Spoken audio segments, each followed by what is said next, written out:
Okay, good morning guys.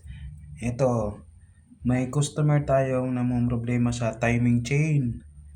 So, bumili siya ng timing chain, parehas yung sukat. Ngayon, yung sukat na binili niya, yung isa mahaba, yung isa naman parehas.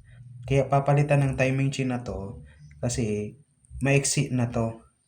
Ngayon, bumili siya parehas. So, ganun pa rin, maiksi pa rin. Bumili siya naman ng isang mahaba, sobrang haba naman. Ngayon, ano bang gagawin natin?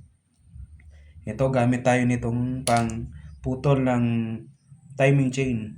Maliit po ito hindi po ito pwede yung ano, pang kadena sa motor. Timing chain po ito sa engine. Tapos, gagamit tayo ng tools 14 tsaka 12. Ayan po. Ngayon, proceed tayo sa pagputol ng kadena. Ito, ilalagay nyo lang dito. Parang same lang siya sa pagputol ng kadena ng motor.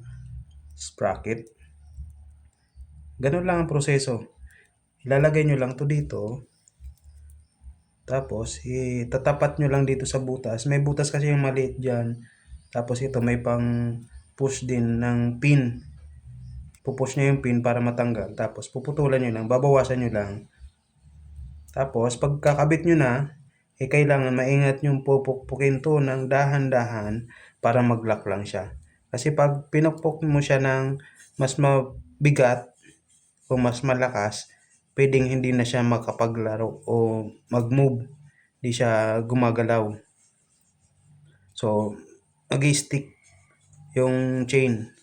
Magkaka-problem yan doon sa engine sprocket. Kaya dapat, kung ano yung galaw niya, dapat ganun pa rin siya.